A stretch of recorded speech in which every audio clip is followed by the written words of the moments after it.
Bueno, arratsaldean eta eskerrik asko pazientziagatik, ze justo gaur badakizue orain hitzadina mintzo antolatzen dugula UEUrekin elkarlanean, orain ikastaroa da, eta justo UEUko laguna gaur ezin zan etorri, orduan ibili gara hor bi eskutara, orduan berandutu zaigu pizkat, orduan barkamena horregatik, eta hasiko gara. Hitzadina mintzoko 5. hizkuntzarekin, 6 hizkuntza ezagutuko ditugu ikastote honetan, honezkero 4 ezagutu ditugu, gaurkoan jasaniera ezagutza dagokigu. Eta, aurreikusita zegoen Elientxe etortzea hizkuntza orkestera, baina azken orduan ezin izan zen etorri, eta azken orduko 2 fitxaje oso on egin genituen aurkezpena egiteko, eta hemen dauzkagu gurekin, Garazi Jahatxen Barek eta Nahiat Adu, eskerrik asko gonbidapena onartzearen, ezer bainoren. Beraiek Saharara euskaldunak dira, Nahiat gaztea, oso gaztea, berez Barakaldone Garazire bai, baina Nahiat oso. Nahiat Barakaldon jaioa, Gasteizen bizi da, eta Garazi Madrilen jaio zen, errefusatuen kanpamenduetan 12 urtez bizitzen egon zen, eta gerora Euskal Herrira etorri zen, eta Romaizterren bizi da. Eta, beraiek aurkeztuko digute saharauien hizkuntza. Beraiek emango diogu hitza, eskerrik asko eta aurrera. Txaldeon, merhaba biko. Mila esker etortzeagatik. Lehenik eta behin, eskerrik asko bion partez, nesatek gero izango da baita ere hitzaiteko aukera. Hanek esan dizuen bezala, sahararrak gea, euskaldunek ere baita, ni odolez ere baita, azkenen ama euskaldune dauket.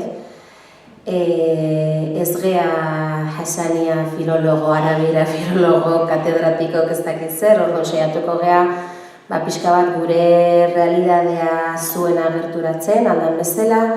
Saiatuko ga pixka bat, kasu honetan zen ikuste sahararro gaina ezin deula edozer gauzataz hitzein, hizkuntza politikatik, kulturatik eta gure egoera eta gure bizipenetik banandu gabe. Orduan, nik nire lehenengo aldia da Hasania eta zitzen dela olako itzaldi bat, egoera politikotaz asko inditut, eta edozein kasutan ere beti gustatzen zat, entzule baita ere parte hartzea gurekin. Suposatzen dut gaur hemen zaudetela, interes badaukezuelako ez hizkuntzan bakarri, baizik eta bestelako informazioan ere bai. Orduan, eskertuko genizueke, zuek daukezuen informazioa guri buruz baita ere gurekin partekatzea eta bukaeran galdera erantzune izan ordez, behar badazuek ere baita gurekin parte hartzea dakizuenakin, guk ez ditugula jakingo zenbat gauza behar bada, eta bizipenekin, eta barrudun partekatzea, danon artean pixka bat, eroso goiteko eta gero, baita ere gogoratu, Hasania zitzein behar dugu, Hasania bidan jendearen hizkuntza da, eta gure kasuan, gure ohitura nagusienetakoa da, hospitalidadea, ongi etorrie, jendea etxen bezala sentitzea, eta gaurrengo jaima baten bezala aldan erosona, beraz, modu goxo baten iken deun danon arten. A ber...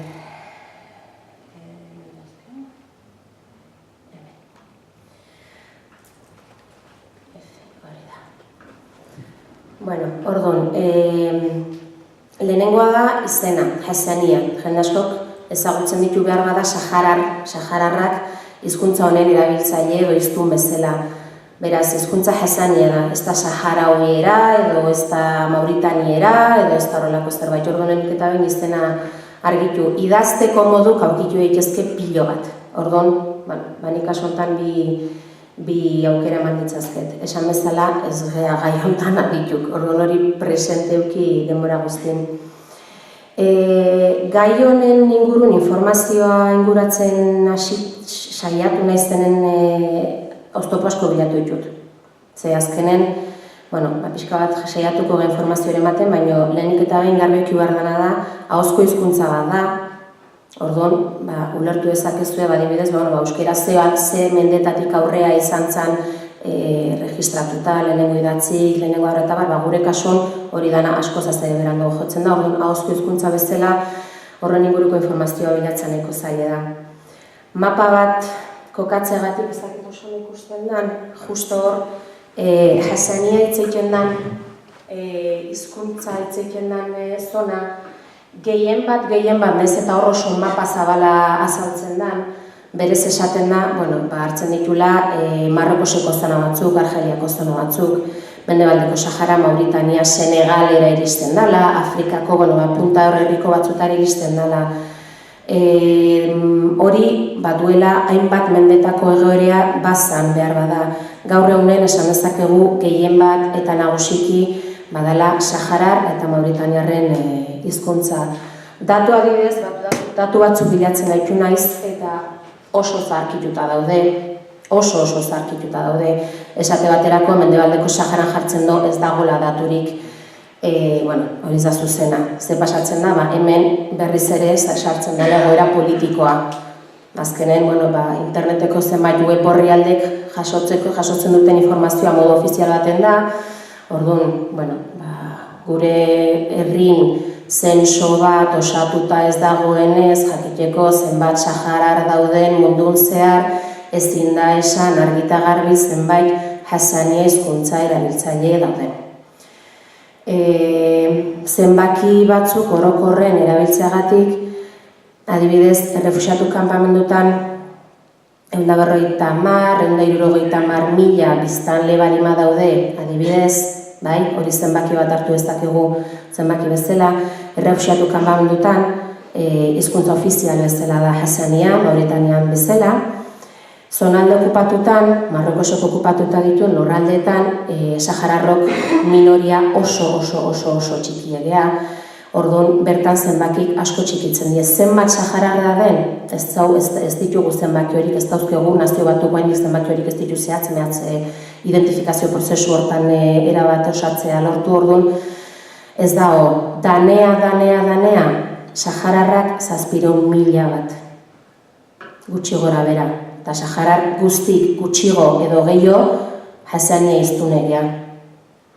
Horretzaz gain, kontutan hartu behar da, Marrokoseko hegoaldea garai baten Mendebaldeko Saharako parte izan zena baita ere, Espainiak entregatu zola, 50. hamarkada hasieran Marrokosei, eta Glimin, Egedir, hor zenbat zonatan, hor Hassania hiztunegie. Mauritanian dago zenbakirik handina behar bada. Gero herrialde txikitan, zenbaki asko zazare kantitate txiko godie. Orokorren, ontaz, adituk dien pertsonan arabera, 5.000 pertsona orokorren, Mauritania, Sahara, Marruekos, pixka bat erabiltzaile guztien artean. Orduan nahiko zenbaki txikita zitzeiten nahia, kasu honetan.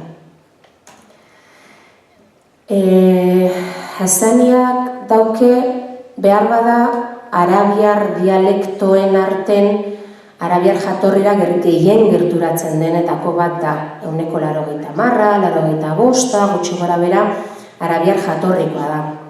Eta, bai ahoskeran, bai hizkuntzan, bai hiztegin, hori somatzen da, bai esaldik osatzeko moduan, eta bar, hori somatzen da. Bereber jatorriko hitz asko eta asko daude gure hizkuntzan, gaur egunen oraindik ere baita bilatzen denak. Badaude, historian atzea jotzen bagin badeu, Senegalgo zenbait hizkuntza hitz batzuk erabiltzen denak, behar bada kanpo edo egoera jakin batzutan, eta gero kolonizazioan arabera eta hori dana, frantsesa zona batzutan influenziatzen dena gehiago, eta espainola, adibidez Mendebaldeko Saharan izango litzekela influentzia izan dena baitera gure hizkuntzan. Ahoskeran behar bada eta gero toponimotan, hau da tokin izenetan eta da bere hizkuntzak izan duen eraginik handina, gaur egun oraindik ere baita. Ni harrituta gatu nintzen adibidez, zonalde okupatutara jo nintzen lehenengo aldin, ikustea zenbat tokin izenak, arrotzak iten zitzaizkian, errefuxiatu kanpamendutan, ez neukien derizekin edo marrokiar hizkuntzakin edo marroki horrekin zekuin zerrez ez nuken entzun da berez ez, bere-berekin baita, gaztetxoa umea izan da, ez neuken ez dara kontzientzia hondik ezertzan. Baina, jo nintzenen zonalde okupatutara, lehenengo aldiz, derrepente hasi nintzen konturatzen hori, zenbat hitz dauzkegun, bertan, tokin izenak eta, adibidez, bere jatorriko dira.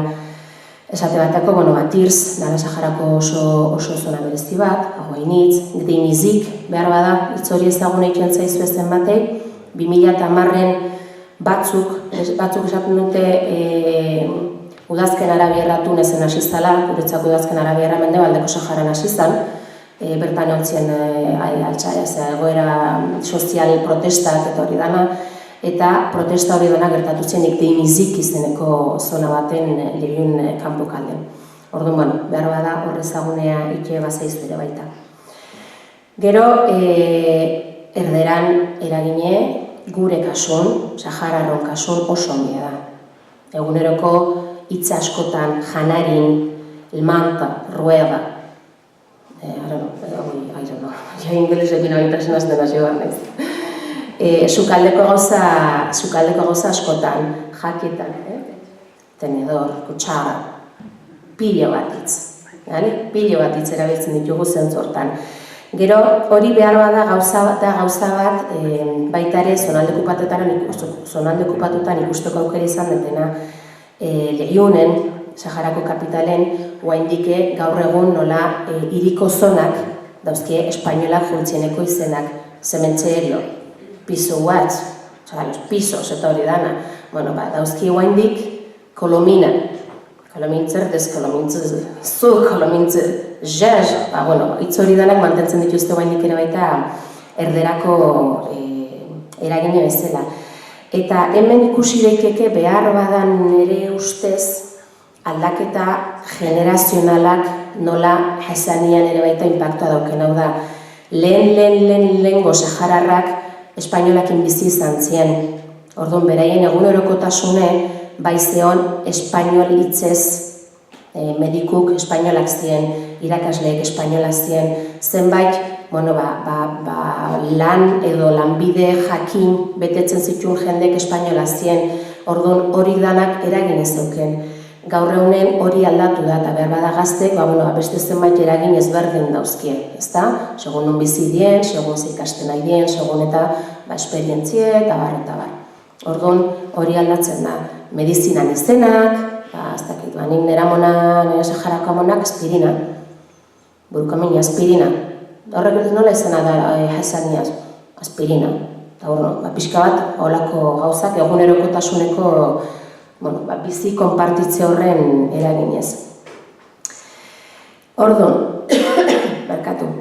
Leno, esan dizuet nola, Hassaniako 180 arabiera dan, eta gero gure jatorri, eta nik uste eta igual jende askontzako ezaguna iken dana da, zer jazkenen geografikoki banaketa hondie da, 11. Menden erdialdea gutxi gora bera, antza peninsula arabiegotik tribu batzuk etorri ziren gure zonaldea.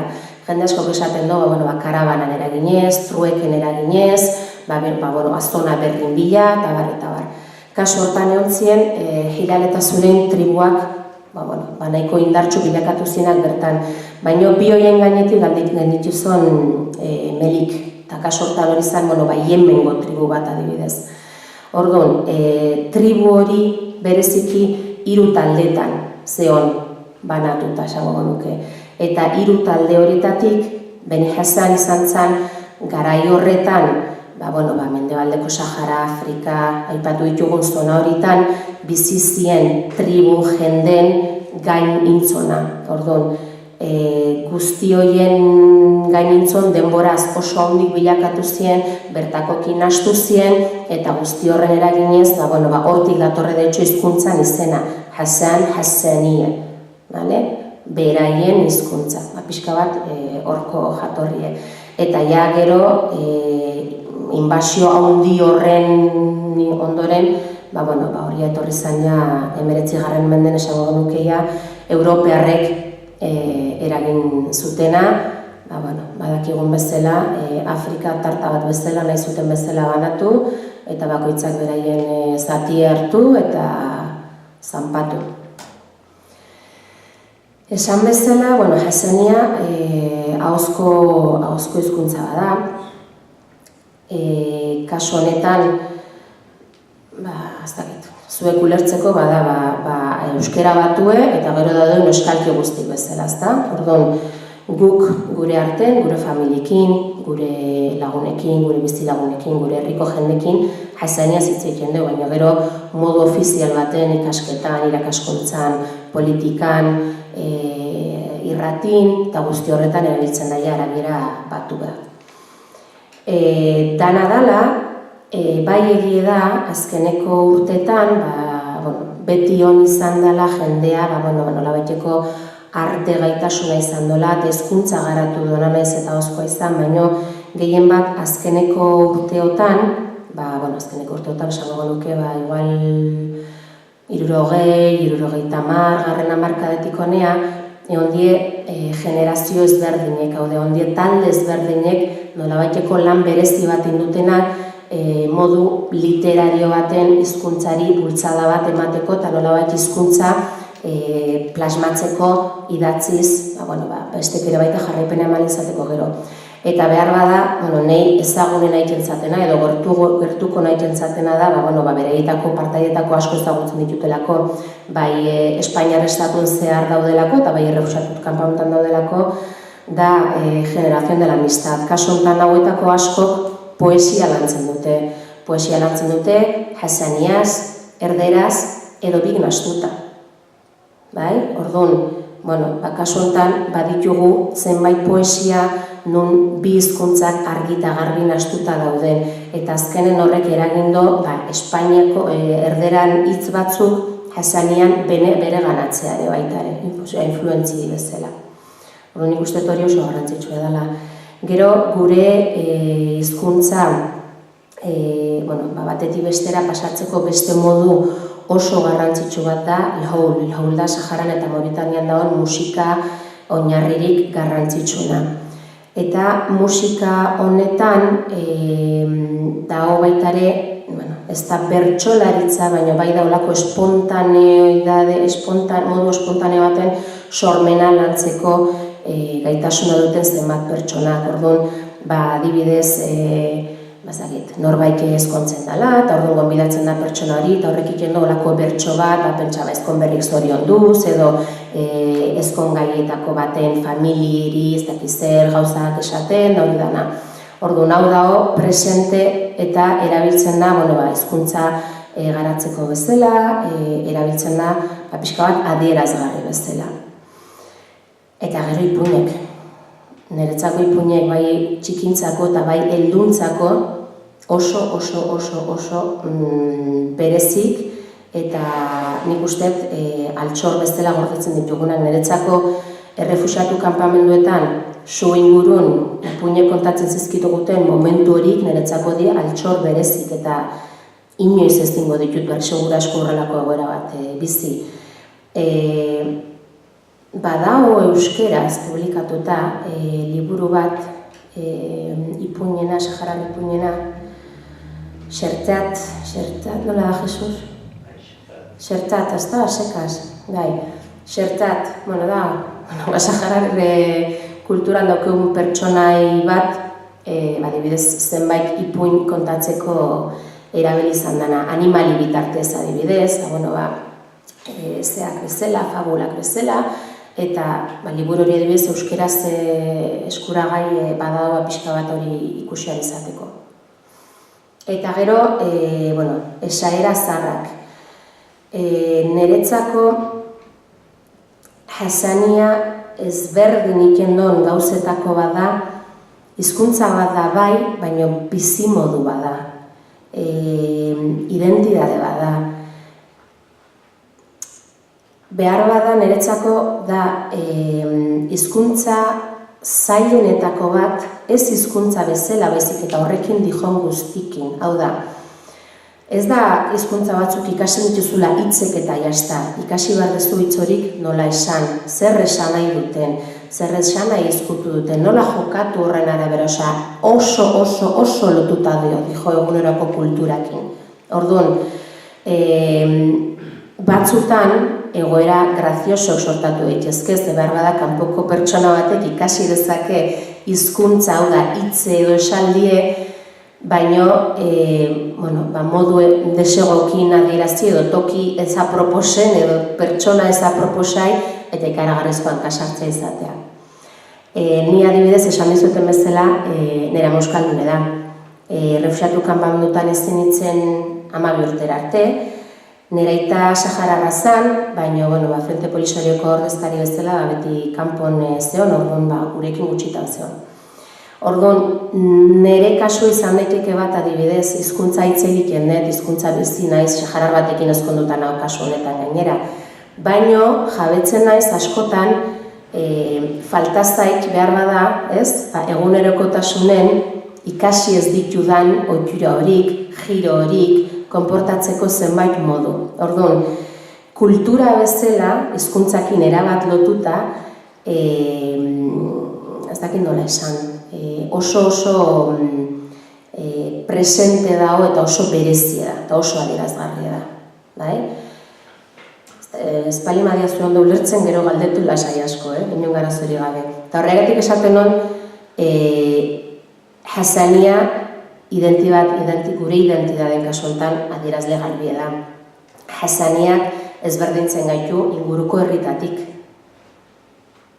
Guk, adibide txiki bat emateko, nazio batutako kasistienen identifikazio prozesun zensoa, Sahara zensoa osatzen posible referendum bat ospatu barzalako, eta bar.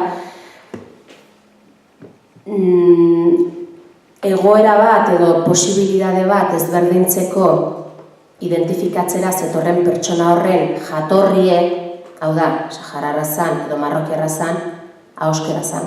Oso errez ezberdintzen zalako, hau da, pertsona horrekin hitz egiten hasi, eta hitz jakin batzuk ahoskatzen bali mazitun modu batea bazekizun sahararra zala.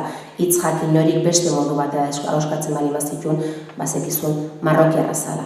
Orduan, horrek adierazten duzuen bateaino ezberdintzen gaitun eta gainago kasu honetan asko arrotzen gaurtaz eta asko erabiltzen dugu hori pixka bat ezberdintasun hori garaitzearen.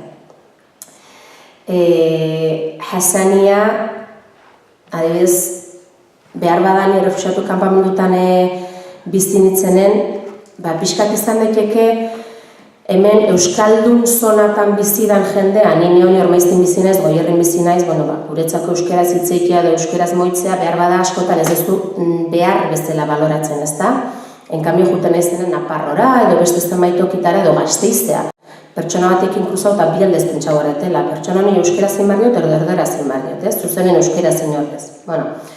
Kasu honetan ni kanpamendutan ebaita, dano Hassania ez ziren genuen da, listo. Zonalde okupatutara juten hasi naizenen, konturatu naiz, ostras, pertsona hori, behar bada, emakumezkoa da, eta ni bezala jantzeta, baina eskezak isajarara da, marrokiarra da. Hassania ez zitzen behar diot, edo ez dut zitzen behar. Orduan, horrekin jasteina pixka bat ez, neretakoa da, edo ez da neretakoa. Orduan, gure identidaden oso adierazlea da, oso berezia da. Nik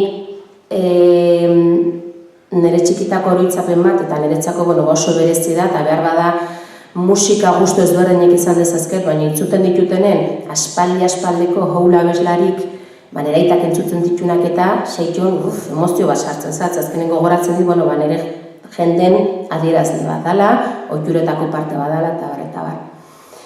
Lehen aipatu izkizueten tribu Yemenetik zetozen triborik eta hori dana, nolaiteko izena emantzegotela gure hizkuntza eta bar, hoien ezaugarri handienetako bat zan nomadak ziela, eta horrela izan da gure gizartea ere baita. Orduan, behar bada nomada izate horrek eta desertun barren ibiltzearrek eta igual jendekin ez nahin beste nastek indo gure ezberdintzasun hori izate ere baita. Eta gero, aipatzen ezkizuen tribuk, eta hori da gure, kasu honetan, Biban, Hassania hiztunak, Sahararrak eta bai Mauritaniarrak ezberdintzen gaitun gauza bat, eta gure gizartea daula tributan nolabait ere banatuta, eta kasu honetan saiatzen dira erabiltzen hori pixka bat historia, jatorria, eta hori danak ezagutzeko. Eta kasu honetan tribuk izan ziren baita ere, identifikazio prozesu hortan erabilizan beste ezaugarri bat, jendearen jatorria jakiteko, erabakitzeko, referendum bat ospatuko balitz, bozkatzeko aukera litzeken edo ez litzeken hau. Eta hor jartzen pixka bat Saharako egoera Hassaniakin lotuta baino, kanpamendutan, esan bezala, irakaskuntza arabiera batu baten iken da, baina irakasleek edo handerinoko danadalakok Sahararra die, orduan Hassania zitzeiken duen. Irakasleekin Hassania zitzeiteko aukera auke, medikuna juten bali mazda Hassania zitzeiken dazu, dendara juten bali mazda Hassania zerabiltzen zea. Kasu honetan, esan bezala, eraginik handina da, argeliko zenbait hitz hartu ditugula, bertan hitzeiteko modun, espresiok eta hola, Mauritaniakok ere baita, ze, askotan badautratue, eta gero, kanpamendutako Saharar gizarten parte handi bat, gazte parte handi bat, atzerrein ezitakoa da. Eta, klaro, atzerrein ezitako hori danak, kanpamendutara bueltatzen dienen, edo kanpamendutako jendekin bueltatzen denen, eragine oso handi da. Kuban ikasi bali madue, kubatar erderaren edo espainolaren eragine daukie frantzinon bali madide, dana dalakoa. Eta orduan hori, pixka bat, naste hori ikusten da. Eta gero, ez dezagun aztu, hemen bezala, interneta daola, telebista daola, eta guzti horrek eragine daukela. Gauza berri bat, termino berri bat sortzen danen, objektu berri bat sortzen danen, askoz zer errezagoa da, kasu honetan ingelesetik, edo danabalakotik hartzea, ingelesekotik esaten da, arabieraz askotan,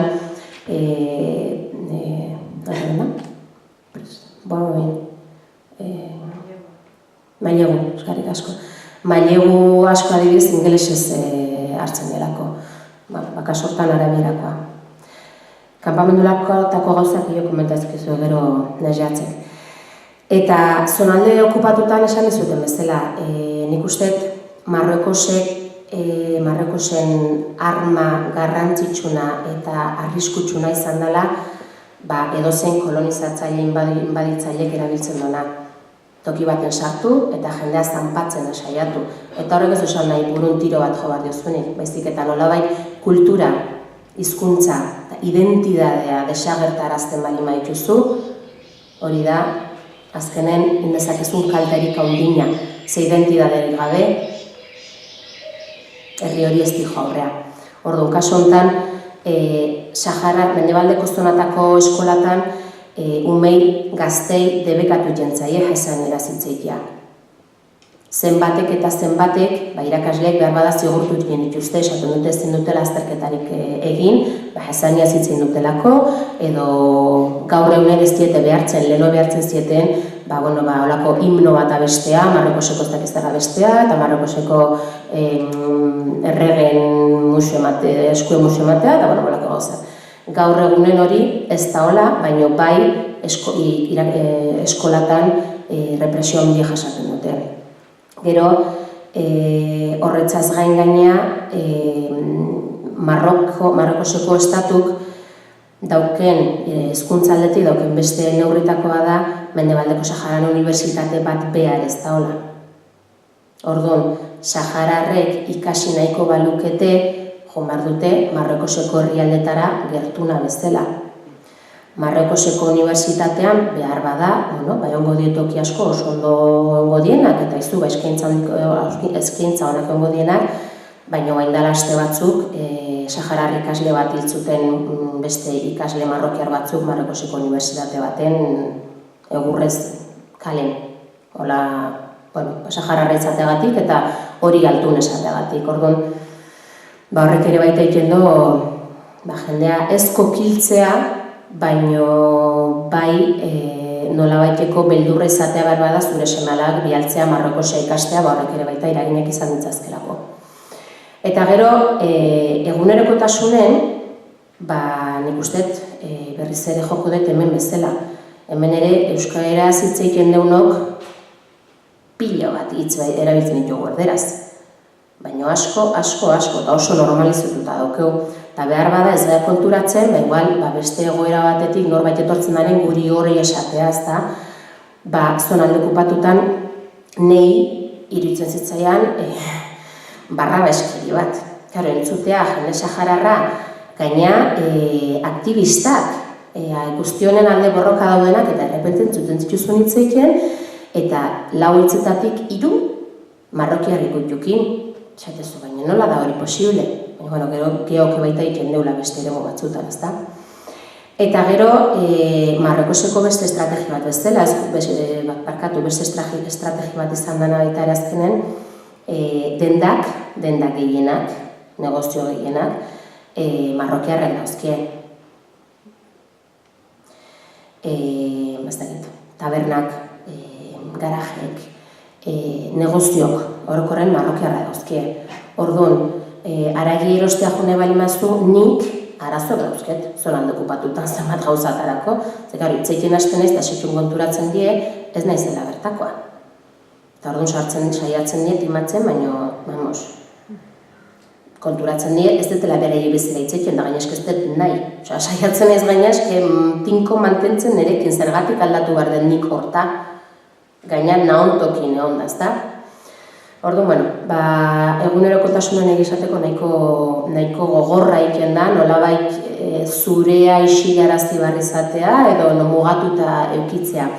Bestalde, deigarri da baita ere, ikustea zonalde okupatutan, bazpadare zonalde okupatuko aipatzen ditutenen, ikusi dezakezue horre atzen mapan zer esan nahi ez dakizuen entzako bintzat. Mendebaldeko Saharako mapa ikusita, zona naranja hori esango nuke da aberastasunetan zona. Eta horregatik da okupatuta. Ez zaintza lan bat itxagatik edo horrelako ezer. Hau da Marrokoseko okupatuta da ona, hori da marrokiar kolonok militarrak eta bar daudena. Eta kuriosoa ikentzatena da, bertan daren adibidez, geroz eta emakume marrokiar gehiago jazten dira adibidez Merifarekin. Eta geroz eta gazte jende gehiago, Saharar gaztek edo Saharar jendea, Darija izkasten nahi da, bai. Marrokiarren zenbait ohitura ikasten segurasko, ere bai. Baino, marrokiar gaztek batzuk, aidea baita ere, Hassania ikasten. Adibidez, azkeneko juna izanen, nire hiloban lagun bat, marrokiarra zen, baina nahi beak esan zen arte, unitzen kontura horrein, zeitzen zen Hassaniaz gu bezalaxe. Jokatzen zuen gu bezalaxe eta jazten zen gu bezalaxe. Orduan, hori ona da, ez da gitu. Baina realidade bada, eta gertatzen nahi da, nantzea bada. Egie da, nabaritzen zaiela zenbatetan, melfa jazteko ze abilezi daukien edo ez, hitzeiteakon, esan bezala, ahoskeran, adibidez, badaukie hotxa esateko adibidez zailtasuna dauzkie. Orduan, esateko joera daukie, eta holako gauza batzutan harrapatzea dugu, baino, realidade bezala hori gertatzen nahi da. Eta jazta. Eta kitzer berri koko jut gauza gehiago esateko, baina, nik ustete galderan bat nahi bali maztu bukaeran utzi, guain ingo deu, nahiatek ere badauke zer esan aztuk besoa luzatuztu? Baz gutxi? Gure nahan galdetu, zitzik dan hain gatza non horreiten badau Hassaniaz, gero ulertutie hau, zitzik aldatzen dan hain beste. Zaitik aldatzen dan hain beste. Nik uste lehenik eta behin hiztegia berastasune dela. Esan nahi dut, nik euskeraz hitzeiten dut, ez dauket inungo arazoik, baina juten balima naiz ormaiztin ordeaz eta beriko baserri batea eta hasten balima zaizkit hitzeiten lurre ere ikiez eta beie gestez eta horrelako zenbait hitz adizut hitzeiten. Eta gero beste gauza bat ere bada hor, eta da leheno saiatu nahi zen hitzeiten, baina nik uste ez dutela garbi esan. Saharar kulturan, azkenen, baita ere esan dezagun, herri musulmana da, hori ere zen duaztu. Eta tabuk daude, protokolok daude, orduan gauza asko ez die argi eta garbi esaten. Dana insinuatu bezala iken da, bigarrengo esan nahi dare, izkutuko esan nahi dare. Nik uste, europear mentalitate batetik nekeza oso. Zazkenen hemen zare, hori gustatzen zat, eta esatezu, hori gustatzen zat, eta han esango lukete, beste modu batea, eta orduan, klaro, nik uste, zaieken dela, espalima da, bizi dezula, kontaktu zuzen badaukezula, dagoelako zerbait. Eta horrekin pixka bat ulertzen da, Eta gero, ez dut esango jerga bat danik, baina badare, hitz joko batzuk, ez? Klamlekhan, ez nik ez dut lortzen. Klamlekhan da, hitzeiko modu beltza esaten duan, zeske, niretzako oso zaila itzen. Bai, hori da, horretik esaten hori bazkanen hizkuntza gauza bada, baina eski horrekin dijon guztie kultura, eta hori da egunerokotasun baten jasotzen dezuna. Bai, erabat ados. Bueno, nahiaketan pasatuko izuet oin txordun, bale? Eskerrik asko eta barkatu ez, palman ez nahiko garbi izan.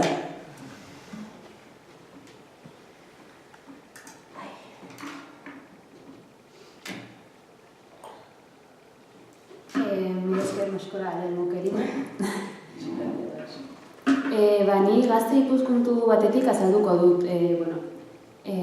Garazik azaldu du nola den jazanera leku okupatuetan eta errefuxiatu esparruetan, eta nik azalduko dut nola den euskaldun bat izatea eta aldi berean jazanera hitz egitea. Hizkuntza ofizial ez denez, ez daude zenbaki konkreturik, lehen garazi zenbaki batzuk erakutsi ditu, baina oso zaharrak dira, ez daude zenbaki ofizialak. Eta, errefuxiatu esparruetan dauden gazteak, eskolan ikasten dute jazanera, baina baita ez dute guztiz hitz egiten eskolan, arabiar batoa ikasten dute, baina, zuk esan duzu lehen ez, irakasleekin jazanera hitz egiten dute, eta hori. Eta, logikoki eguneroko bizitzan erabiltzen dute. Euskal Herrian bizi garen gazteak, gazteok, familiarekin erabiltzen dugu, gehien bat, etxean ikasten dugu jazanera, eta, lagunekin gutxi gora bera, saiatzen dugu, baina, eta, Mendebaldeko Saharan dauden gazteak, ia ez duten mintzatzen, eta gehienak marokiar dialektoa erabiltzen dute, derija, orain azalduko dut hobeto. Nik jazanera ikasi nuen nire etxean, nire gurasoek erakutsi zidaten. Eta baita, refuxiatu esparruetara joaten nintzenean, saiatzen nintzen jazaneraz hitz egiten. Egia da hor gazteleraz hitz egiten nuela, historikoki, Mendebaldeko Sahara, Espainiar kolonia bat izan da, eta orduan jende gehiena gazteleraz daki. Baina pizkanaka saiatu nintzen horrela ikasten. Baita musikaren bitartez, lehen esan duzu El Howl. Niri txikitan ez zitzaidan El Howl gustatzen, gogoratzen naiz nire amari esaten niola, zergatik ez zuten duzu hori, eta berak esaten zidan, ulertu behar duzu, benetan ulertu behar duzu gustoko izateko. Eta, egia da. Ulertzerakoan gehiago gustatzen zaizu eta Klemlekhan esan duzuna lehen, hori baita da nola joko bat, zuk ulertu behar duzu esaten dutena, baina baita beste esanai bat dauka. Eta esanai hori ulertzerakoan konturatzen zara, hitz egin alduzula jazanera, baina ez dakizula nola den gizartea eta nola pentsatzen duen Saharia jendea.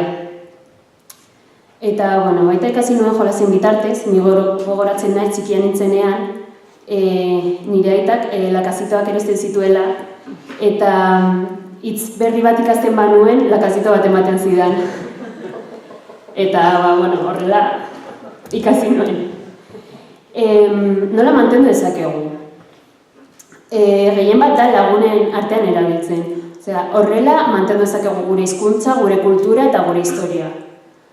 Niri pena ematen dit, gehienetan ze normala da, niri batzuetan gertatzen zait, osea, nire lagunekin erderaz edo euskeraz hitz egiten dut, eta beraiek badakite jasanieraz hitz egiten, baina beste herrialde batean bizi garenez, beste hizkuntz batean pentsatzen dugu, eta normalena da lagunekin gazteleraz hitz egin edo euskeraz. Etxean mintzatzen dut, eta pizka bat urdin nago barkatu. Etxean mintzatzen dut nire familiarekin, eta nire lehenguzu txikiei jasaniera irakasten saiatzen dut, eta, hori da nik nola ikasi nuen jasanieraz hitz egiten.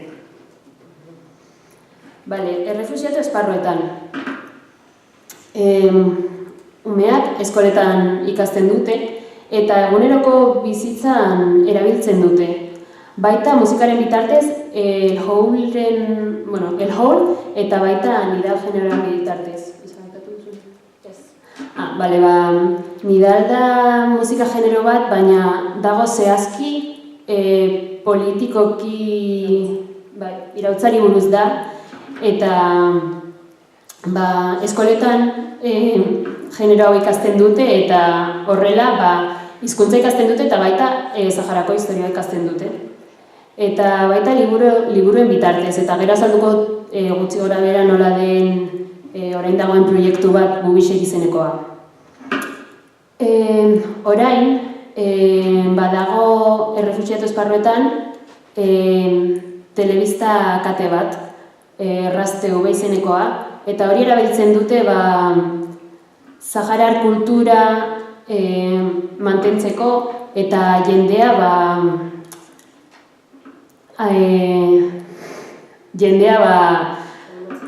animatzeko eta baita informazioa izateko, osea, informazio baina ez subjektiboa, informazio objektiboa, gehien bat normalean izaten dugu informazio subjektiboa. Baita sare sozialen bitartez, jende asko saiatzen da Twitterren, Instagramer, Facebooken jasaniera zabaltzen eta jende gaztea animatzen. Eta, baita, ni joan nintzenean errefuxiatu esparruetara ikusi nuen nire familia, umeak, saiatzen zirela beste esparruetako umeekin hitz egiten. Eta horrela, jasanieraz mintzatzen eta zabaltzen. Mendebaldeko Saharan guztiz desberdina da. Gazteok familiaren bitartez ikasten dute, baina bakarrik erabiltzen dute eremu pertsonalean. Ze arazoak dituzte adibidez zentsura, lehen garazik azaldu du, eskubide gutxi dituzte eta gainera jasanieraz hitz egiten badute eskubide gutxiago dituzte. Eta, Marokoko gobernuak kultura ezabatu nahi du, eta baita baliteke familia asko izatea kultura nahazia. Orduan, erdi marokiarra eta erdi sahariarra. Eta orduan, hor jasaniera pixka bat galtzen da. Eta, baita kokapen geografiko arazo bat da, ondoan daukate Mauritania, baina Moroko daukate Goian. Eta horrela, ezin da asko zabaldu, ezin da mintzatu. Lehen esan dut, umeek liburuen bitartez ikasten dutela jasaniera. Eta hori da Bubixek proiektuari esker. Bubixek proiektua.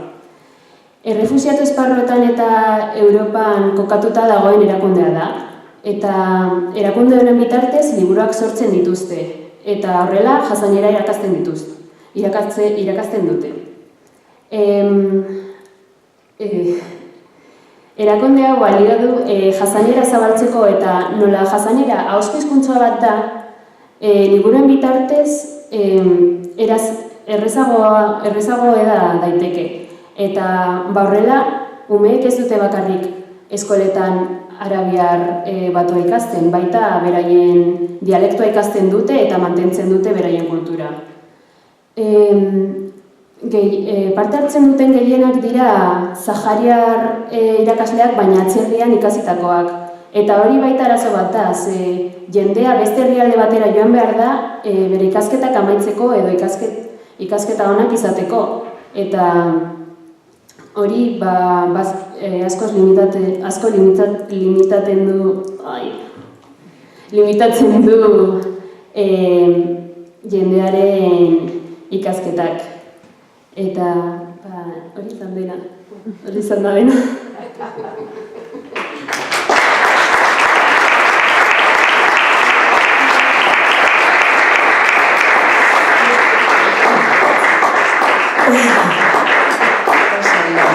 Nik gehituko nuke gauzatxo bat azkenen. Ulertzeko zenbatainoko zailedan, barkatu zure izena, entzesnak? Lueli. Eznak? Lueli.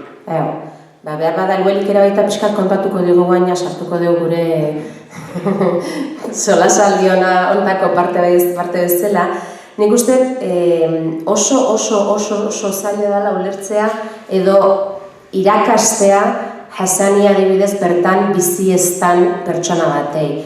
Nik adibidez umek ditut eta kontutan hasten balimaztea, kontutan ukitzen balimaztu, adibidez umek dauzkie 7 ordu, 8 ordu, bantrek eskola, kale, akademia, futbol, judo, piztina, dala.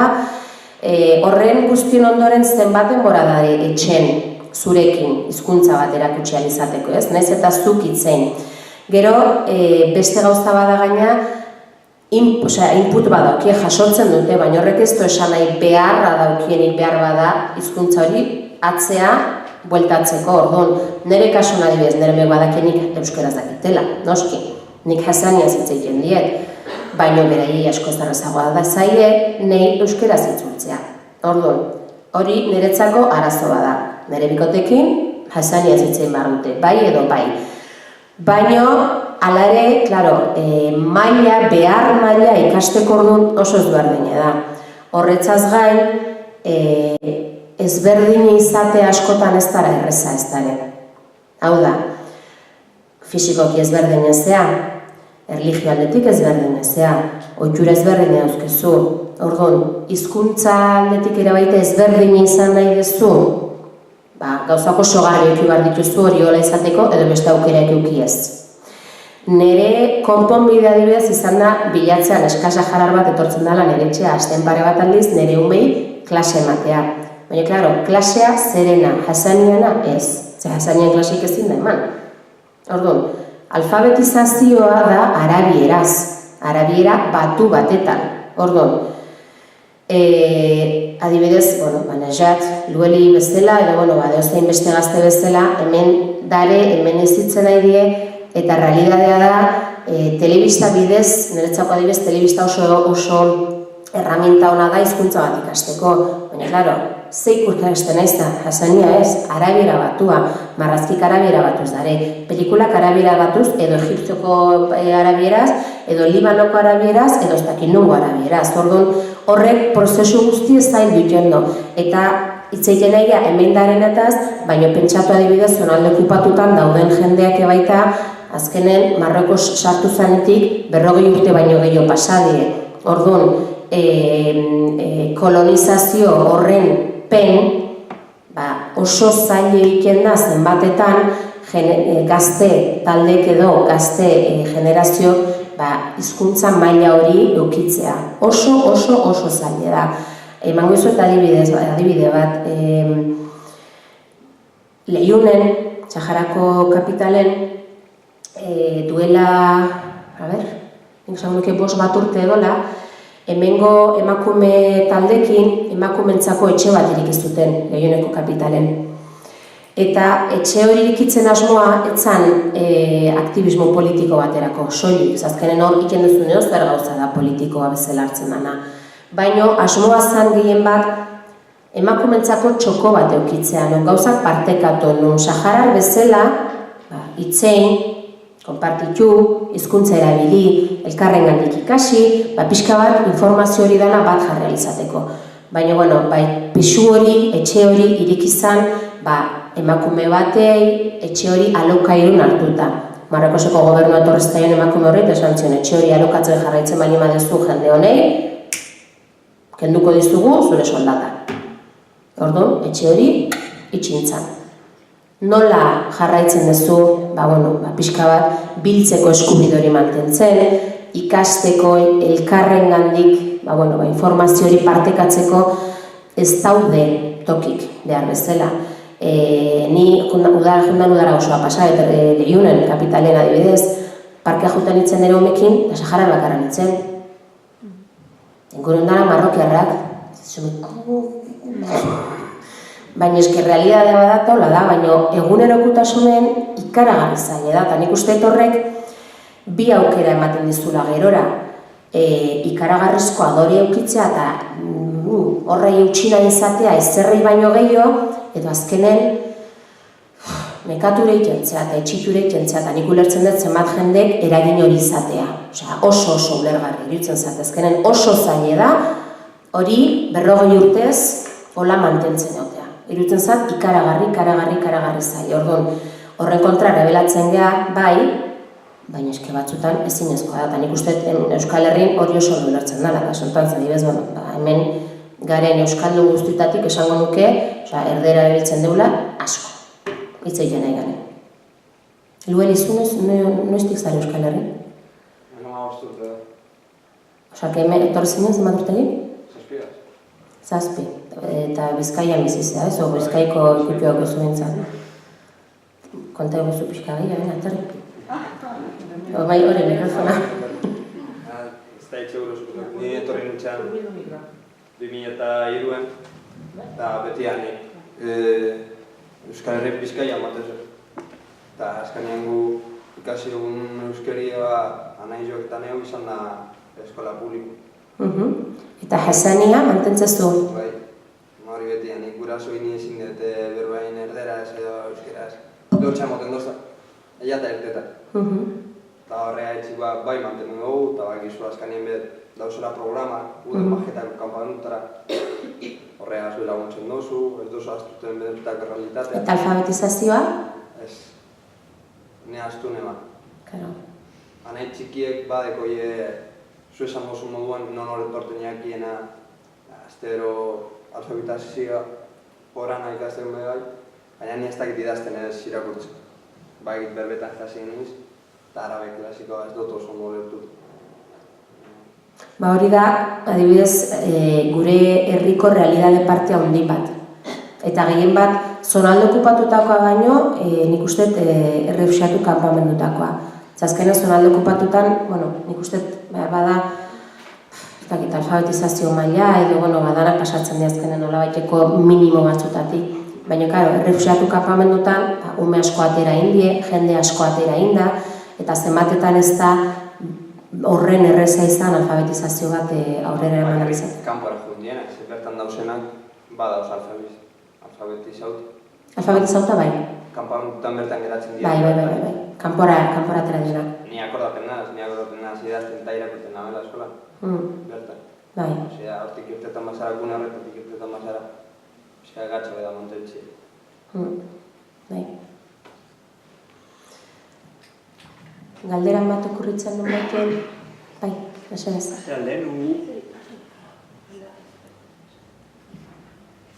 Lehen ulertutzut, jasaniera klaserik ezin dutela emon. Azkenen da, pentsa, nik ondarrutarra kutsine bali maizut. Ondarrutarra itzein iken da kalen, da jende askok erabiltzen do, baina behar bada gramatikalki jarraipen bat inalizateko, arau batzuk, forma batzuk jarraitzeko orduan, nik uste ez dala horren erreza izango. Orduan, klaro, ez du jarri bat bali mazea, idazten, ez? Demagun, pertsona ikasten nahi da norbaitei, nik idatzen bali madiot, nola agurtzen ja sahararrak, Ja merhebes nebtzeak lebeaziak eljer, klaro, nik hori esaten badaki, baina idazten hasten balima naiz, nahi eta nahi ez arabiera batura jotzen dut, azkenen, hori da beti izan dugun jokoa. Alfabetizazioa da arabiera batu baten, eta gero gure eguneroko hitzeikia eta komunikazioa da Hassanian, adibidez. Gero, egie da, gu geon arten adibidez, Sahararon arten, da suposatzen da Mauritaniarra berdin ingo dutela, bai idazten deu Hassaniaz. Eta Hassaniaz idaztea ez da beti arabiar grafia batekin, baizik eta latin grafia batekin modu berezi baten. Adibidez, demagun nik esan nahi detela, arba, dala lausten bakie. Orduan jarriko nuke,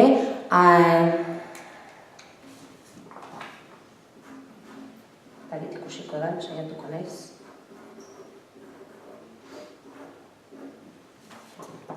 Ikusten da? Hiru bat da, hola, A, R, B... Hiru? Bale, hiru hori zer da? Sonidoa. Orduan, azkenen hemen superbibentzia da, komunikatzea da gauzea, eta modu batea edo bestea saiatzen zea. Azkenen, guk adibidez, hola komunikatzeko ohitura asko daukeu, baina nik uste hau gehiago dela atzerrin garenak, atzerriti pasageanak edo horrelako zerbait. Bertan daon jendea eta egunerokotasun baten arabieraz bizi dana edo Hassaniaz bizi dana errezago edo ohitura gehiago dauke arabieraz eta arabiera batuaz esan nahi dut moldatzeko. Bai? Eta beste kontutxo bat. Atzo ikusi nuen nolan sartu nintzen Wikipedian eta ulertu nuen bakigu Espainiar erreinuak ospa egin zuela zuenetik 1975 urtean martxa baltzura eta perro bat lau urte igaro eta gero gaur egun ulertu nuen gaztelania edo Espainiar hizkuntza Sahara lurraldean ofiziala dela. Egia da hori?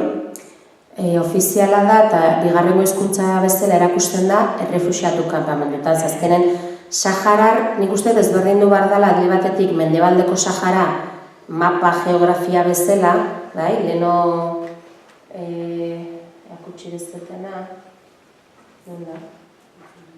Hola, ezin da.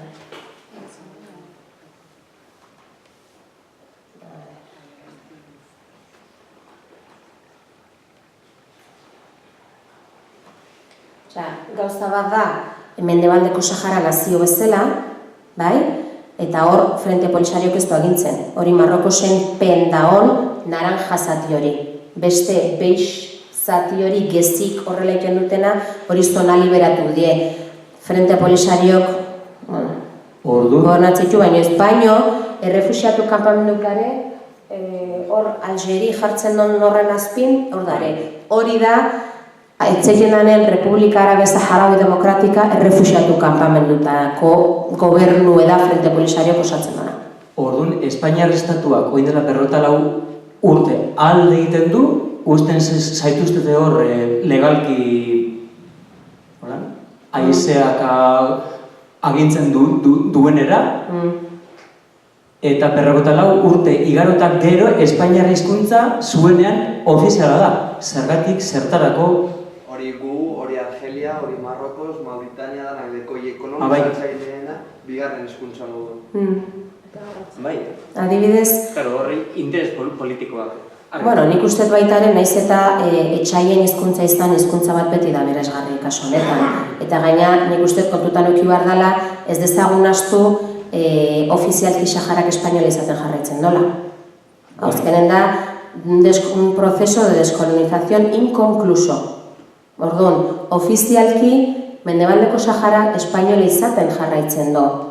Eta gaina, kasu hortan, Frente Polisaria osatu zuten jendea espainolez nereita eta generazio hori bere gurasok, zure gurasok, hori denak Marisolen pelikulak ikusten zehatu ziren, Espainia zen la provincia número, hasta que zen 53 o 54? 53. Orduan,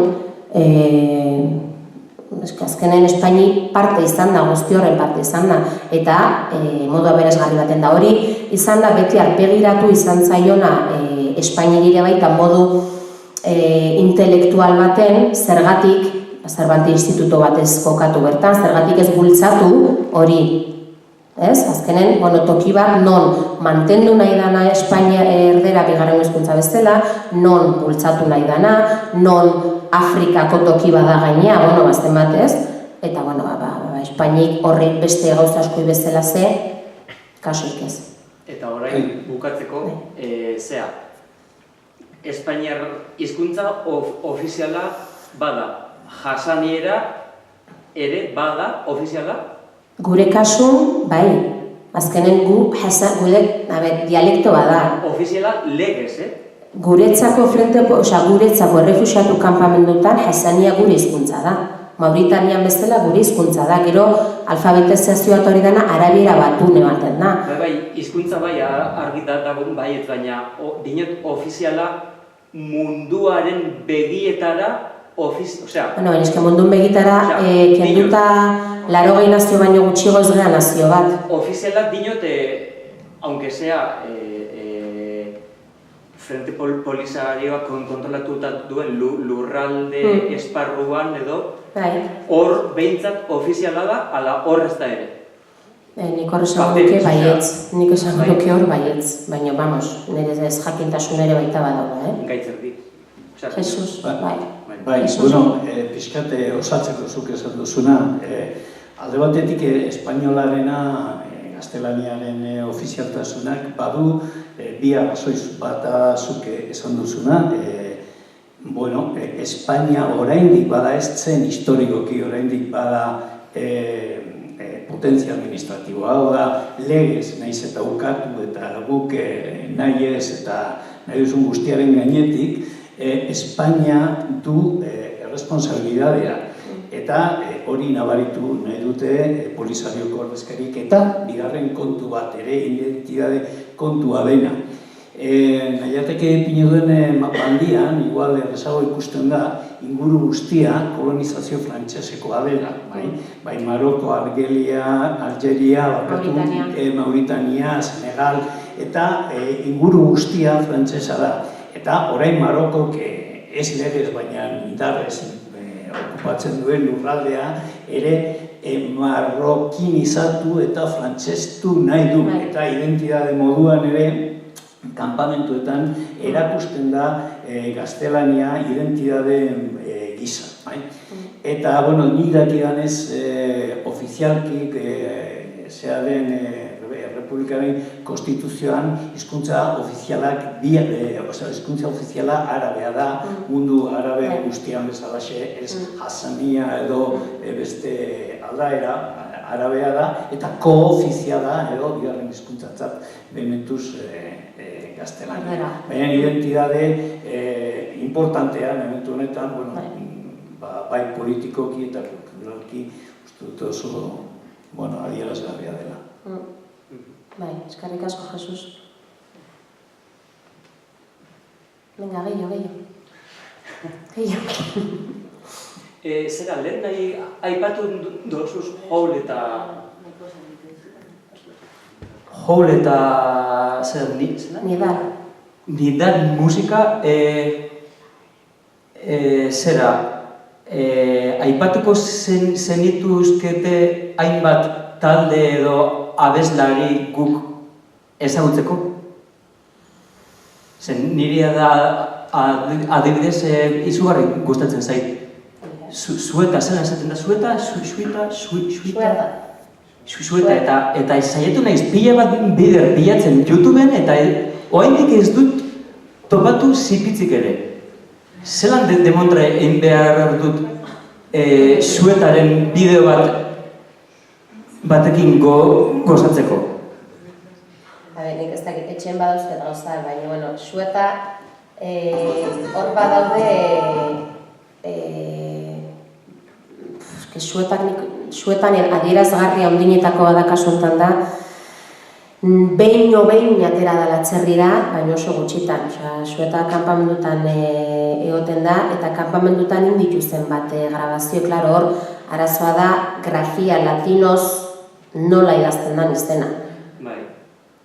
Orduan, ez dakit, saiatu daitezke. Bueno, bere ama adibidez, kontatu. Nire ama Seideluari izeneko musika talde batean hasi zen, eta talde hori sortu zen nidal generoko musika egiteko, eta hori saiatu ziren iraultzari ahots bat jartzea. Eta bilatuko eta bialduko diotan. Eta hori, nik adibidez horrela ikasi nuen baita Hasanera, talde horretako abestiekin, eta hori, eta baita Mariam Hassan dago. Mariam Hassan, bai.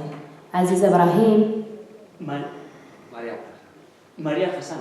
Mariam Hassan. Hori, nola da, Nube Negra da aztea, disko kateratzen dituna. Nube Negra. Hausak, zuek ikusten denez, odeiekin baduzu ez zer batzea, hor ikusten du, hijo de las nubes, eta gero, nube negra ere bai? Bai. Azkenen ez daztu jatorri gizarte nomada badala. Orduan azkenen nomada kasu honetan ebinatzetio juten dela, ezta?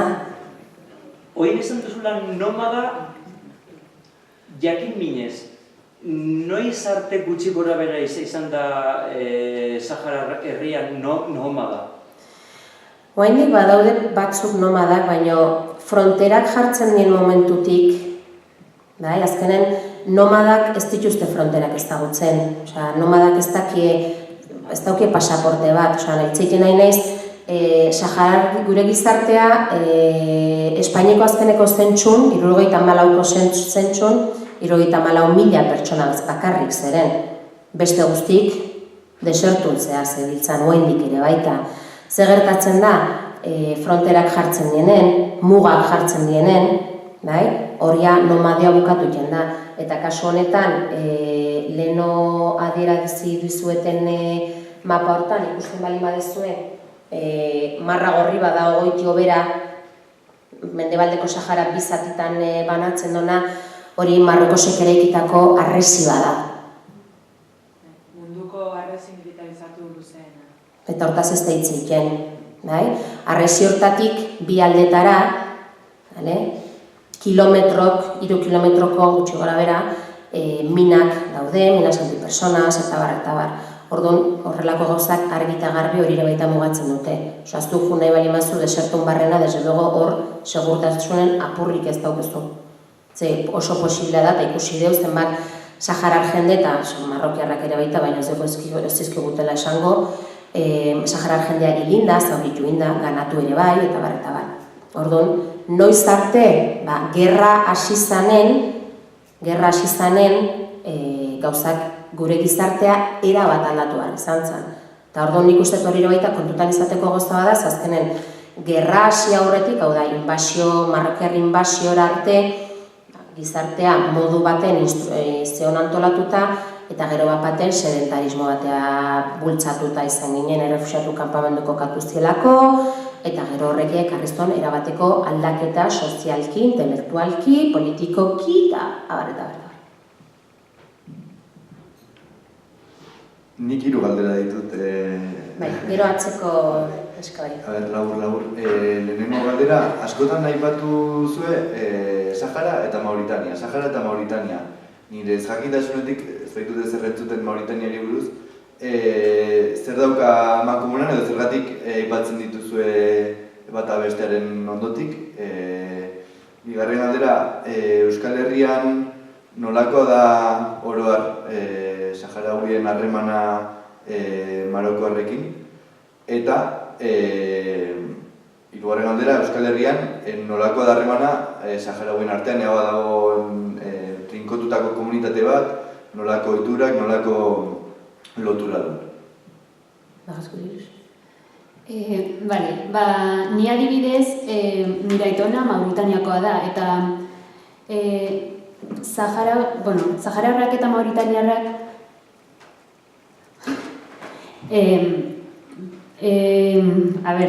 denok gatozte Sahel arrasatik. Sahel da Afrikako arraza bat, eta hortik ja banatu ziren tribuak. Eta tribu asko Saharara joan ziren, baina beste batzuk Mauritanian geratu ziren, eta horregatik kultura eta hizkuntz berdina daukagu. Ez azkenen, Mauritaniarrekin hizkuntza, identitatea, erropa, ohiturak, behar badarra askok ere baita, gizarteko antolakuntza gauza asko eta gero Saharar jatorriz, lehen Saharar zenbat jende bagudan ondorioz eta bar, baita ere Mauritaniara juten izan dute, orduan gauza asko ditugu beraiekin komunen. Naiz eta Mauritania, Marrokosekin badituzugunen iparraldetik, Mauritania hegoaldetik sartu zen, ze beraiek ere baita aldarrikatu nahi zuten gure lurraldena beraztasune. Baina, azkenen, guretzako gertuna dan nazioa da, eta gero ezin zuten gerra bat mantendu. Bi gauza horik lotuta orduan, 80. urte baino leheno, gudatik atera zien, eta bertat, eta geroztik, harreman ona izan dugu kasu hortan. Orduan, gizartea dela. Sahararrak eta marrokiarrak hemen ze harreman? Depende. Esan dizuten aleno, nik uste etor, niretzako ezberdinta oso handi badao, Sahararra errefuxiatu kanpamendutakoa edo Sahararra zonalde okupatutakoa. Zergatik, ze ni behintzat errefuxiatu kanpamendutan ezagutzen ditu marrokiar bakarrak presionero zien. Orduan horrekin harremanik batez. Orduan ni ez nago ituta gelakide bat marrokiarra izatea, edo bizilagune marrokiarra izatea. Orduan harreman hori ez dut garatu. Bai somatzen dut, zonalde okupatutako jendek azkenen baina hotza juten naizenen, nire senarran klasekida marrokiarra zan, eta guain polizie da aeropuerton, eta ni oso lagunen naiz berea. Kaixo, banatorrela utzia zuzartzen, arazori gabe. Baina, depende pertsona bakoitza eta egoera bakoitza, badare batzuk, behar bada emakumezkon artean iten dituztela oso harreman onak, eta gero, beste batzuk ez, nik bentsat realidaderi ikusten dituela ez. Eta ni hemen eskolak, kideak ditut, marokiarrak, eta erlaziona dugu, eta lagunak gara, baina egia da, politika, politika buruz ez dugu hitz egiten. Beti ateratzen da gaia, baina alde batean uzten dugu, edo ez dugu zer komentatzen, ze badakigu nola amaituko den. Nire alaba, segiteko alaban launonena marrokiarra da. Karo, nire etxen, nik nire umei dana kontatzen diet argi eta garbi, eta badakitez gertatzen da, eta karo, hau iristen di gaina, eta hemen ohituta da ere Sahararra esatea lasai, gure etxeko lehenengo gauza da Saharako bandera bat, balkoien beste Saharako bandera bat, oso modu natural baten bizitzen, eta gaina aldarrikapen modu baten. Karo, derrepente, hautza iritsi eta ikusten duzu, ezin dezuela bandera bat euki. Esemek esaten zuen, nola ez dinetela bandera bat euki, hemen, ze pasatzen da. Dana marrokiar poliziz jasota da, hola. Jundan udaran, zirkunzizioa egin genion, eta oparik ikartzen zizkion jendek dirue. Eta derrepente irikizuenen biletak esan zuen, nola, baina hemen marrokisoko erregea dago, baina ze pasatzen da hemen. Orduan, nire umek oso ituta da hortata, nire alaban lagun hau, karo, udaran burradatik bueltan, atxalde baten gurekin juntzan ez dakin noa. Eta asizien, polizie eta ez polizie, eta nire umek asizien, polizi marrokiarra gaiztok die, porque jazen nahi ez diote usten sartzen, da beste ez dakiz zer, eta karo, neska honek behitzen zien, baina marroko son ez digute zer aziten. Karo, momentu bat sortu zen, tentsio handikoa. Eta hor konturatzea, eta esatezu azkenen, umek die, baina, karo, nik ez dakit neska horren gurasok ze pentsatzen duten egoera hontaz, ez nahi zinioz jarri hortaz hitzeiken.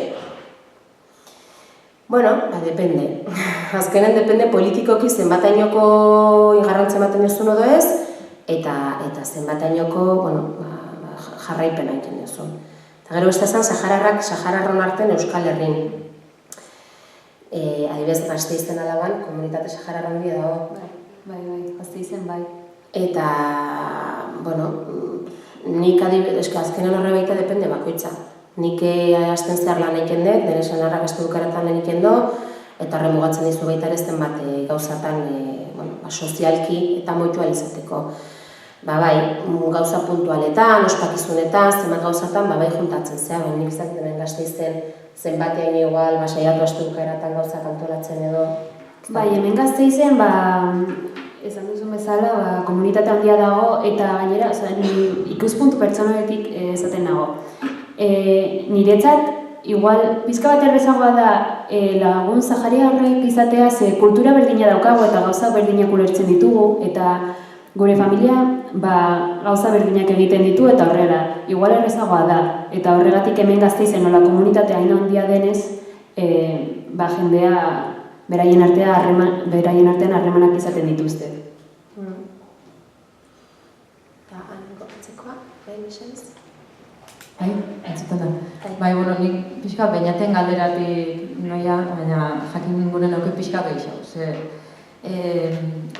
Zuk aurkeztu duzu Jasaniera oso lotuta identitate batekin, kultura batekin, herri batekin, eta, klaro, ni behintzat guraso elkarte batekoa naiz, ere bai, baina, eta gure eskolan, nire preokupazioetako bat da, ume guztien eta berezik hizkuntza gutxitua dituzten umeen hizkuntza balorizatu, hortaz hitz egin, enfin. Baina kostatzen da asko, zetik eskoletan askotan ez da modurik jakiteko ze hitz egiten duten irakaslek ere ez dakite, askotan ez dakigu, hizkuntza dauden ere, hoiei nola ditu behar zaien, nola ditu zaien, eta, kosta egiten da holantzea pixkat, eta niri pasatzen jat, zuen inguruko hizkuntza anistasuna lantzea edo jartzen nahi zenean, batzuk izututa egiten dute, beste batzuk azarretu egiten dira berehala, eta kosta egiten zait, asko. Hizkuntzetik sartzea, ez nahi sartzen politikatik, baina hizkuntza anistasunetik sartu eta hori lantzeko, hori baloratzeko, azkenan, ez dakit, azken dela gutxi batek esan zian, oraindik Saharan Marruekoseko bandera jarrita dago, amaitu zan politikan, nik hizkuntz gurot balora, gurot esplika askotan, zer dan euskera hemen, zer dan, eta, klaro, beste leku batzutako adibideak ondo tortzen zaizkit, baina zaila egiten zait, komunidade, bentsat, gure eskolan ez dago, batez ez dakit, marrokiarrak direla ez dut eta argeliarrak, kostatzen zait, eltzea zein da euren hitzeko hizkuntza, batzuk amazija dira, eta Jasaniera, oraindik ez dut galdetu, ez dekien asko ontaz, orduan, zenbat eta bat sortu, realidade horiek, eta hortarako nago hemen ere, baina gero gehiago dakizu, eta konflikto gehiago sortzen dira batzutan, Orduan ez da, gomendioren bat, daukazuen emateko, nola landu dezakegu zetik, uste dut importantea dela, ez da. Nire bandera da, eskoletan joan zarien, honen berri ematera, ikusten dut, esan dozu, beste marrokiar batzukin ez dozula, zure alabaren lagun honena da, marrokiarra, baina gurasoekin ez daukazula harremanik esan dozu. Bai, badauket harreman amakin, baina ez dugu inoiz gure ezberdin, ez gehin izitziken jarri, nik ez dakit behak ze pentsatzen duen ni Saharara naizelako eta hori aldarrikatzen detelako, eta horrek esan nahi do Marrokoseko okupazioa naukan ahola. Ulertzen? Nik behitu, nahi iruditzen zat, kaso honetan, ume dielako azkenen, nahiz eta guk askotan eragin, bata batzutan modu txarren ere baita, hizkuntza askotan identitate modu bezala, niretzako askoso identitate modu ez daugarria da, indartsua da, ezberdintzeko erabiltzen deulako, eta orduan, nik Jasania esaten balimadet automatikaki pentsatzen dut. Sahararra edo Mauritaniarra. Derizo esaten balimadet automatikoki pentsatukoet. Marrokiarra. Emezir esaten balimadet pentsatukoet modu, zonalde berezi batetako. Orduan, kasu honetan, danan arteko lotura bat nahi balimadezu, arabiera batura jo barazu. Gertatzen dena da, nik ez dakit ze alfabetizazio maila izango duten ume horik. Zeia, hizkuntzatan sartzen balimazea, eske gure artean ezin da komunikatu bakoitza gure dialektoan. Ni marrokiar batekin itzen bar balimadet, logikona edo eraginkorrena izango litzeke biok arabiera batu batetara moitzea. zenbatetan ulertu alizateko ez geha ulertzen. Eta kasu honetan, nik ez dakit darizak arabierako zenbat ze portzentai dauke, ni badakit Hasaniak portzentai altu bat daukela, orduan hor gauzak errezten ditu igual, palestinar batekin edo zenbat pertsonekin hitzekieko jatorriz denetako, baina kasu honetan Marruekos eta Argeliako zenbat zonakin asko zailtzen da komunikazioan, asko zailtzen da, eta gero gaina kasu honetan gure aldetik, horregatik esaten zut oso ezberdin da baita ere, Saharara nungoa. Ze nik esati zutena, nik uste zonalde okupatutan normalizatuta daukie, oso normalizatuta daukie, eta, kasu batutan, umek ere baita, bronka potolok izatek uste berain artean, baina beste batzutan oso modu normalen jarraitzen dute, eta badaren marrokiarrak baita ere azkenen konturatzen diela eta jabetzen dit, esaten dute, ni marrokiarra naiz, baina Saharara independentzen aldena, hori zagotu ditut horrelako kera baita zonalde okupatutan, hori ere horrela da, eta gero, behar bada ez dago hizkuntzak izuzen ondotuta, baina pixka bat hori ulertu arazia laguntzeko, esaten da Marruekosek ez dola onartu erreferendune ospatzea zenbatetan, ez daukelako feden arrastoike marrokiar izaten jarraitzen nahiko dutenik, eta baizik eta Sahararako independentzia nahiko dutela beste modu baten biziko delako. Oen dela gutxi ikusi non dokumental bat, non Marruekoseko ejerzitoko jubilatuk manifestatzen aizen Marruekosen, ze, klaro, ex-prisionero bezala etzeukelako inongo rekonozimentuik, inungo diru sarreraik, eta inungo ezerrez. Azkenen Marruekosek ez zitulako rekonozitzen como prisioneros políticos, pero claro, orduan, quiere decir que hay una guerra, eta orduan, hori izango litzeka gauza askoan hartzea. Orduan, hori danak bizita, nik nire alabai ez dut esaten zu saran launez izan, inundik inoa ez, baino, bai jakin, Sahararrok bizi daun egoera bat dala, eta nik esaten diot, zu Sarakin hitzen, da Saraka beste pentsatzen doan, eta zuk zer, behar bada Sara manen bere etxen hitzeiken, eta bere etxeko kontrabali madara, behual arazoa Sarak izango dazkenen, baino ez dakit oso nola lagundu hortan eskola mailan. Guk eskola mailan nik ikusten duten arazoik haundina, eta niretzako kara, amorrazio haundi ematitena da, azkenen gehiengo marrokiarrak die, eta orduan, Sahararrak, marrokiarrak, argeliarrak, siriok eta ez dakiz zer izan beharrek, danak marrokiarra diela. Eta ja ez da arabiera, da marrokinoa. Eta ja horrekin irutzen zatean nahiko gehiagik eri orduan, ez dakit nola lagundu kasu honetan eskolako planteamendu horrekin. Nik uste modu, ez politikoki, baina behar bada bai identidade garbi hon bar diela, eta gero bakoitzak errespetuz saiatzea elkarru ulertzen eta elkarri itzeiken, umelien aldetik, gero gurasokin igual beste gozta da. Baina irudipena daukat, azarretu hileki ezela bat. Osa, zelan plan, imagino, konbidatzeko gogoa daukat, jende gaztea, erakustera, ze egiten duten, nola mantentzen duten, euren hizkuntzak, eta irudipena daukat, horre konfliktoa sortuko dela, ze ikusten dut gutxiespena. Gutxiespena hizkuntza aniztasunerako hemen dagoen bezala, beste leku batzuetan ere bai, ezta? Eta dela gai bat, horraren naiz, ez? Baina, oso zaila egiten zait, oso zaila da.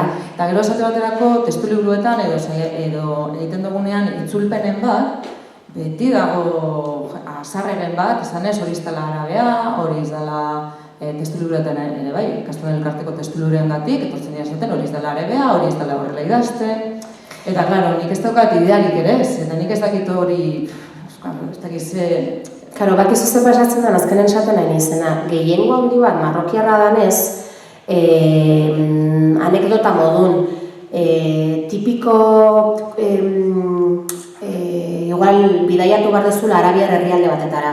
Eta erosi nahi dezu, esaldi basikok ikasteko zerbait.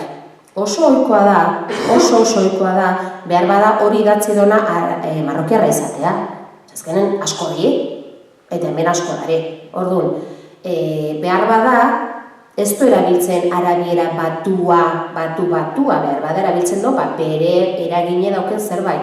Arabiera batuek erakusteko orduan adibidez, arazo handi bada.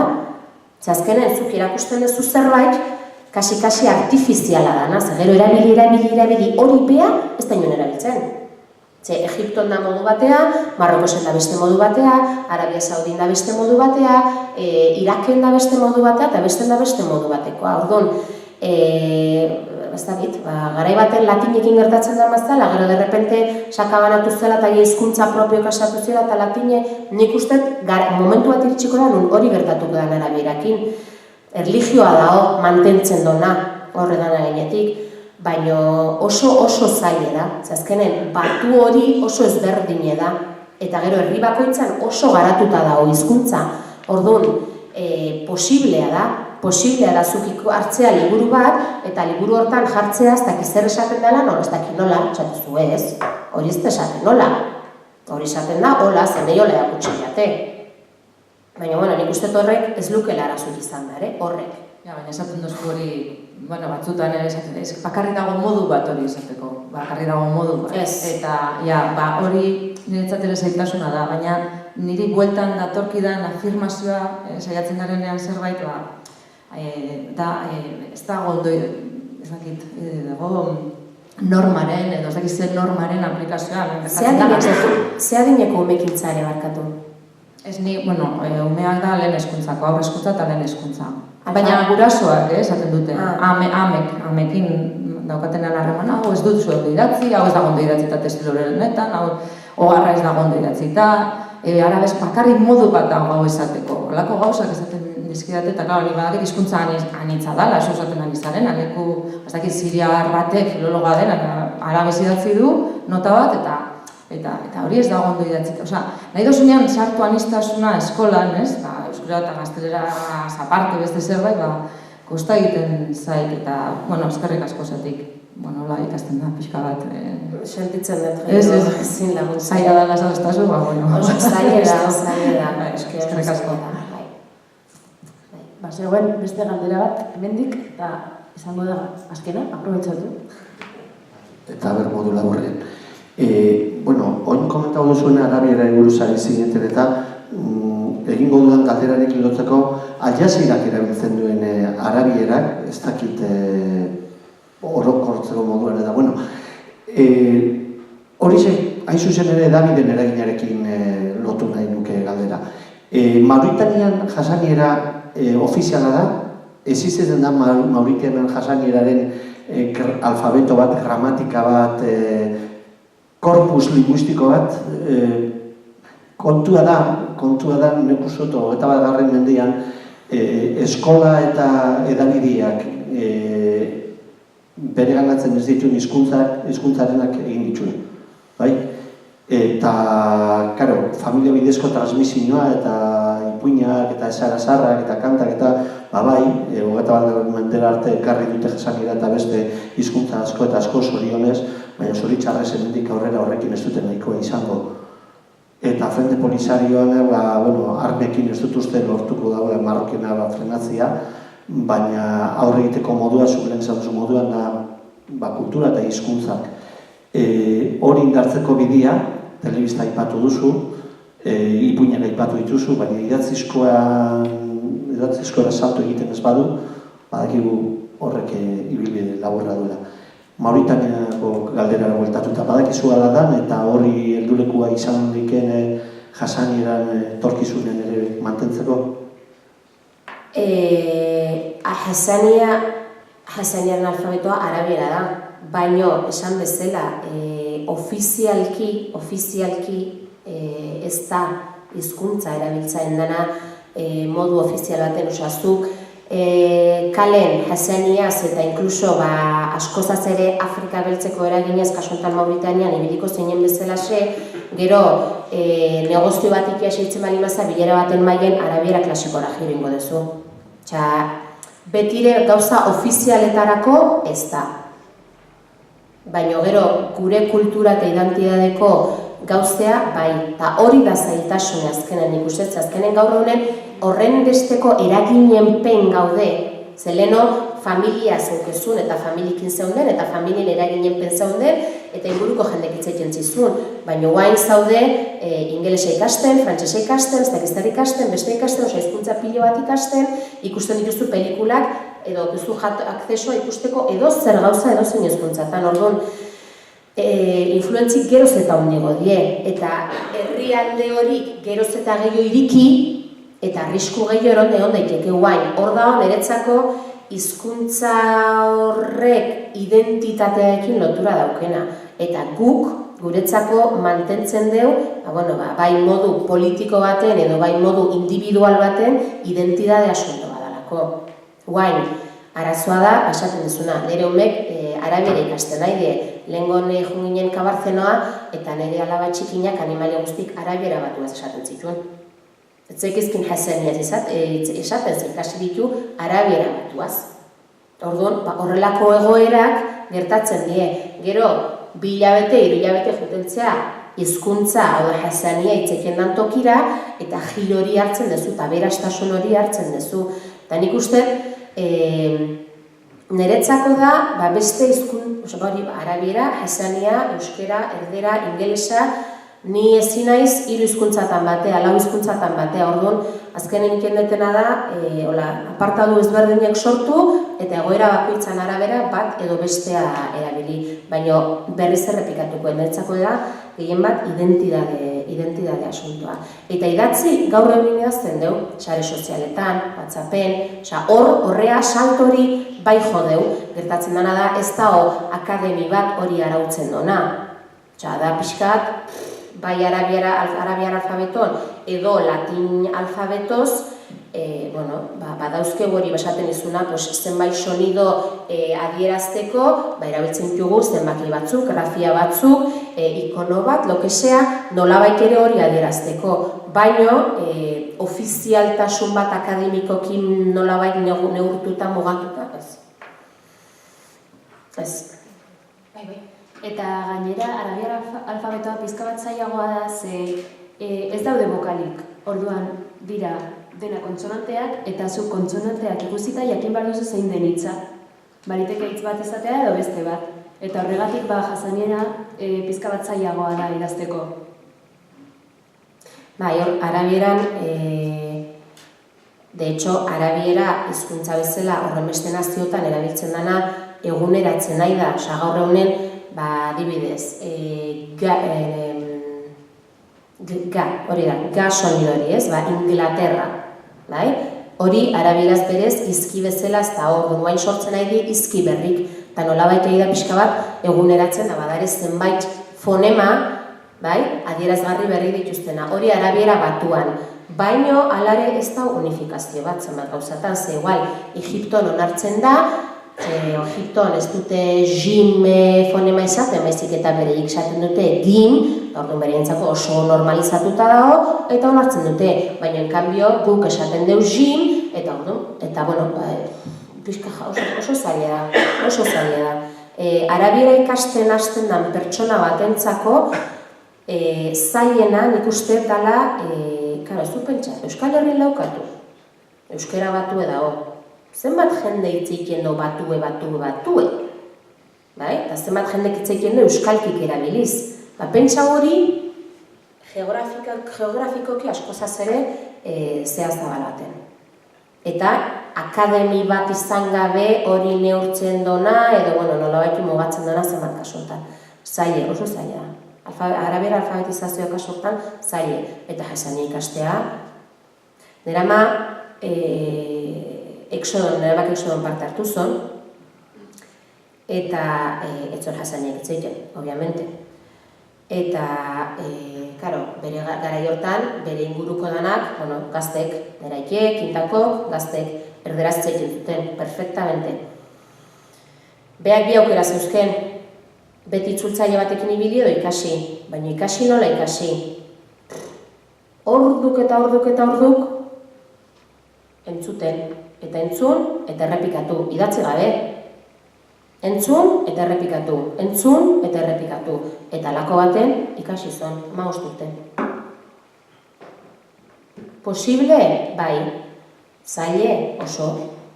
Eta, desde luego, hizkuntza ikaste ikuspuntutik oso zaile. Azkenen da, adkisizio egoera bat ikastea baino. Osea da, entzun, ume txiki bezala, entzun eta errepikau. Entzun eta errepikau. Osea, ezin duzu planteatu, badare, iztegi batzuk, eta esaten dizu, alako esaten da, ez dakit nola, alako esaten da, ez dakit nola, alako esaten da, baino ez badezu erabiltzen dan einen asimilatzen, zaila. Eta iraupena, nik uste identitate hori daukun bitarten, iraungo dela. Nire ustez, igual positiboa naiz, baina nik uste identitate hori daukun bitarten, iraungo dela. Eta gero, ez dakit, eta gero, Mauritani gu baino askoz zer herri handiagoa da. Orduan, horren pixkat-bizkarren jarriko gare baita, ez galtzeko.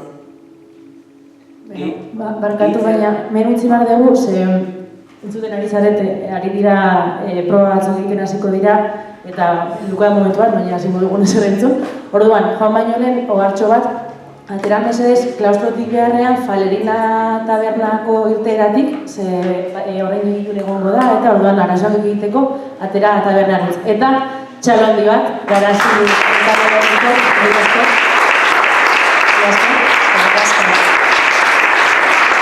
eta kontuan izan, urrengo hizkuntza Parmera izango dela, martxoaren 20, Sara Añetik aurkeztuko du, beraz horre ikusiko dugu elkarra. Eskerrik asko.